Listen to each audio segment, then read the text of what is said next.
AIB20। अगर आपने भी ऑल इंडिया बार एग्जामिनेशन 20 इस एग्जाम में पार्टिसिपेट किया है, अगर आपने भी बार काउंसिल ऑफ इंडिया के द्वारा पूरे देश भर में कराए जाने वाले AIB के एग्जाम में पार्टिसिपेट किया है, सम्मिलित हुए हैं, तो ये वीडियो आपके लिए बहुत ज़्यादा खास होने वाली है। क्योंकि जो लोग भी 30 नवंबर 2025 को AIB के पेपर में पार्टिसिपेट कर चुके हैं, जिन लोगों ने भी AIB20 का एग्जाम दिया है, फाइनली आज यानी कि 7 जनवरी 2026 को BCI द्वारा उस एग्जामिनेशन का फाइनल रिजल्ट और आंसर की दोनों BCI यानी कि बार काउंसिल ऑफ इंडिया की आधिकारिक वेबसाइट पर अपलोड की जा चुकी है। देखिए, BCI यानी कि बार काउंसिल ऑफ इंडिया पूरे देश भर में एक साथ AIB के पेपर कंडक्ट कराती है। इस पेपर को पास करना इसलिए जरूरी हो जाता है क्योंकि अब पिछले कुछ समय से बिना AIB का पेपर पास किए आप आधिकारिक तौर पर, लीगल तौर पर पूरे भारत की किसी भी न्यायालय में वकालत करने के लिए एलिजिबल नहीं होते हैं। यानी कि एक वकील बनने के लिए जितना जरूरी LLB की डिग्री लेना है, उतना ही ज्यादा जरूरी AIB का पेपर क्वालिफाई करना भी अब जरूरी हो गया है। AIB20 के एग्जाम में पूरे देश भर में इस बार 30 नवंबर 2025 को कुल मिलाकर के 2,51,968 बच्चों ने पार्टिसिपेट किया था। 900 कुल मिलाकर के 2,51,968 पार्टिसिपेंट्स इस एग्जाम में सम्मिलित हुए थे। जब आज इस एग्जामिनेशन का फाइनल रिजल्ट घोषित हुआ तो कुल मिलाकर के 1,74,386 लोग ही इसमें पास हो पाए। यानी कि कुल जितने बच्चे इस एग्जाम में पार्टिसिपेट कर चुके हैं, उनमें से 1,74,386 बच्चे क्वालिफाई हुए, पास हुए, और लगभग 77,000 पार्टिसिपेंट्स फेल हो गए हैं, एग्जाम को क्वालिफाई नहीं कर पाए हैं। और साथ ही साथ यह जानना भी आपके लिए बहुत ज्यादा जरूरी हो जाता है कि इसका मतलब है कि लगभग 10 बच्चों में से हर 7 बच्चे पास हो गए और 3 बच्चा फेल हो गया। तो इस रेशियो में यह रिजल्ट आया है। कुल मिलाकर के 100 प्रश्न इस एग्जाम में पूछे गए थे, जिसमें से केवल 95, जी हां, यह भी आपके लिए बहुत ज्यादा काम की खबर है, जानना आपके लिए जरूरी है कि ये जो रिजल्ट आया है, ये टोटल 95 क्वेश्चंस का ही रिजल्ट है। क्योंकि जब आप आंसर की देखेंगे तो आप देखेंगे कि जो BCI ने आंसर की जारी की है, उसमें उसने केवल 95 प्रश्नों के आधार पर और उनके उत्तर के आधार पर ये जो रिजल्ट है ये डिक्लेयर किया है।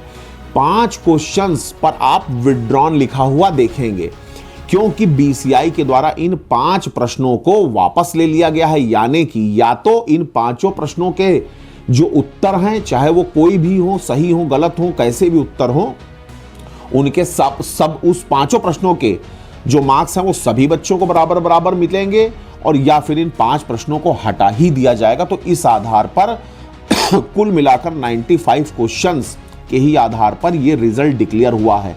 और साथ ही साथ जब आप आंसर की देखेंगे तो उसमें आपको 2 क्वेश्चंस पर 2 आंसर सही दिखाए जाएंगे। A और B दोनों लिखा होगा या B और C दोनों लिखा होगा। मतलब जो रिजल्ट की आंसर की है उसमें से 2 क्वेश्चंस पर आपको 2 आंसर सही दिखाई देंगे।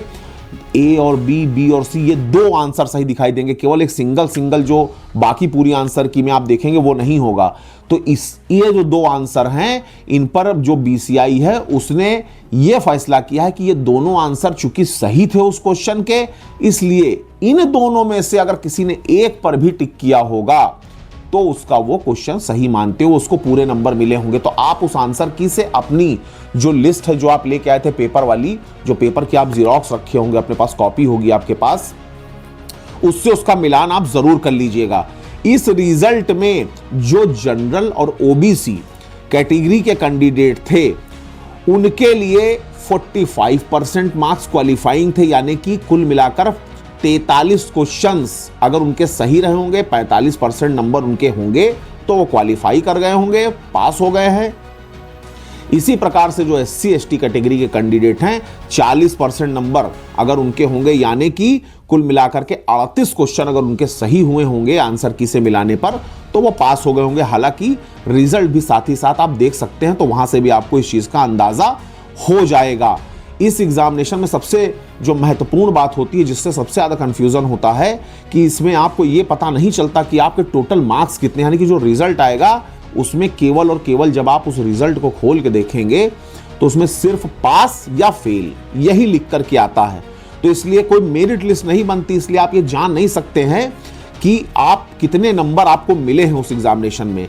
अब इस रिजल्ट को अगर आप डायरेक्ट देखना चाह रहे हैं, डायरेक्ट इस रिजल्ट का लिंक चाह रहे हैं, तो आपको मेरे इस वीडियो पर नीचे वो लिंक दिखाई दे रहा होगा allindiabarexamination.com। ये आप अपने पीसी, अपने लैपटॉप, कंप्यूटर या अपने मोबाइल फोन पर इसको लिखिए।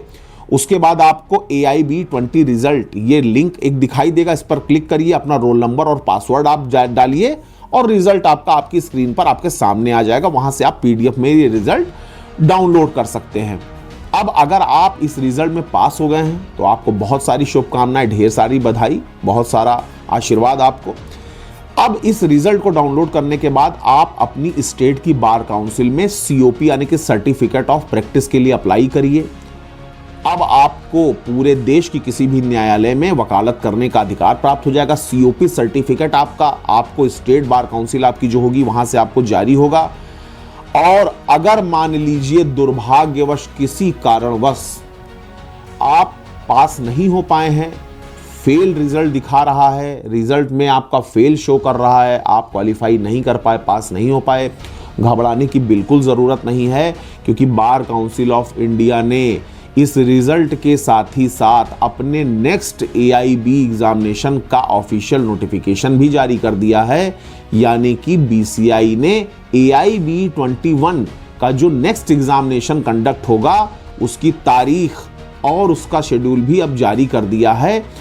7 जून 2026 ये डेट याद कर लीजिए। AIB21 की ऑफिशियल नोटिफिकेशन जो है वो आ गई है। तो कुल मिलाकर के 7 जून 2026 को इस पेपर का जो और बाकी का पूरा जो भी ऑफिशियली जो डिटेल है वो जारी होकर के वेबसाइट पे लोड हो जाएगा। हो सकता है उसके आसपास ही वो परीक्षा हो जाए। तो कुल मिलाकर जून 2026 में AIB21 का जो नेक्स्ट एग्जामिनेशन है वो भी कंडक्ट होने वाला है। तो घबराने की बिल्कुल ज़रूरत नहीं है। पहले कुछ दिक्कतों के कारण गैप ज़्यादा हो जा रहे थे, लेकिन BCI ने बड़ी तैयारी की, क्योंकि जिस प्रकार से वकीलों की संख्या देश भर में बढ़ती जा रही, जो लॉ स्टूडेंट्स हैं उनकी संख्या बढ़ती जा रही है, और एग्जामिनेशन जिस प्रकार से नहीं कंडक्ट हो पा रहा था, तो उसको देखते हुए तैयारी की गई है कि सही तरीके से और सही पैटर्न पर समय से एग्जामिनेशन कंडक्ट हो। तो जो लोग भी पास हो गए हैं वो जा करके अपना रिजल्ट डाउनलोड करें। और साथ ही साथ एक बात मैं आपको बहुत महत्वपूर्ण और बता दूं चलते चलते, कि हो सकता है आप जब अपनी रिजल्ट का मिलान अपनी आंसर की से करें, यानी कि आपको ये एहसास हो कहीं पर कि हाँ मेरा रिजल्ट कुछ और है, आंसर की के हिसाब से तो मैं पास हूं, या जो पेपर मैं दे करके आया हूं उसमें तो मेरे 70 क्वेश्चन ठीक है, 60 क्वेश्चन ठीक है, आंसर की के हिसाब से जब मैं अपने पेपर जो मैं टिक करके आया था वो मिला रहा हूं तो मेरे लगभग 60, 65, 70 क्वेश्चन ठीक दिखा रहे हैं, लेकिन जो रिजल्ट आया है उसमें मेरा फेल शो कर रहा है। तो उस कंडीशन में मैं आपको रिपीट कर दूं कि आपको अपना प्रश्न पत्र जो आप हल करके आए हैं, वो जो अपना आपकी आंसर की है, आपके सेट के हिसाब से वो आंसर की, ये दोनों संभाल कर रखनी होगी, और अपना जो रिजल्ट है वो भी संभाल कर रखिएगा, क्योंकि अगर ये कंडीशन होती है तो वो चैलेंजेबल होगा। आपको आपके अधिकार के लिए आवाज उठाने का अवसर जरूर मिलेगा। तो ये सारी की सारी डिटेल आपके लिए जो भी कुछ बहुत ज्यादा जरूरी थी, जितना मुझसे हो सका सरल भाषा में मैंने आपको समझा दिया। बाकी आप अगर पास हो गए हैं तो बहुत बहुत बधाई आपको। अगर आप फेल हो गए हैं तो all the very best for your next examination. बिल्कुल घबराइए मत और जाइए अपना रिजल्ट देखिए।